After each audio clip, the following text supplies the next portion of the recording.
దేశవ్యాప్తంగా ఎన్నో విద్యారంగ సమస్యలు పరిష్కారం చేసిన ఘనత ఏబీవీపీదే అన్నారు ఏబీవీపీ జాతీయ కార్యదర్శి శ్రవణ్ బీరాజ్. ఈ నెల 7 నుంచి 10వ తేదీల్లో ఢిల్లీలో జరిగిన 69వ జాతీయ మహాసభలు విజయవంతమయ్యాయన్నారు.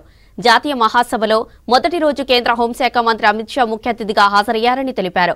అఖిల భారతీయ విద్యార్థి పరిషత్ తెలంగాణ రాష్ట్ర శాఖ ఆధ్వర్యంలో తార్నాకలోని ఏబీవీపీ స్టేట్ కార్యాలయంలో పత్రికా సమావేశం నిర్వహించారు ఏబీవీపీ నేతలు. It was the 69th National Conference of ABVP, and interestingly, there have been many delegates from the Jammu Kashmir region and even from Andaman and Nicobar Islands. That was one of the major highlight of this national conference, as the Home Minister of the Government of India, Shri Amit Shah ji, has inaugurated the national conference of this year.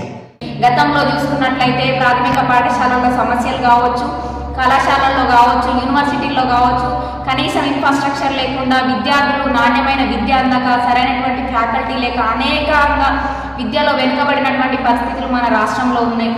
TSPSC paper లీకేజ్తో లక్షలాది మంది జీవితాలు road మీద పడ్డ BRS ప్రభుత్వం దానిపైన ఎటువంటి చర్యలు తీసుకోకపోవడం, నిందితులని ప్రభుత్వం దిగిపోయే వరకు కూడా పట్టించుకోకపోవడం అనేది చాలా దురదృష్టకరం. టీఎస్పీఎస్సీ ప్రతి ఒక్క నోటిఫికేషన్లో కూడా పేపర్ లీకేజీలు, కోర్టు చుట్టూ తిరగడం తప్ప ఏ ఒక్క నోటిఫికేషన్ కూడా ఈ యొక్క ప్రభుత్వంలో సక్రమంగా నోటిఫికేషన్ ఇచ్చి ఒక నియామకం చేపట్టింది లేదు. వాళ్ళు ఇచ్చిన ఏ హామీని కూడా సరిగా అమలుకు నోచుకున్నటువంటి పరిస్థితి.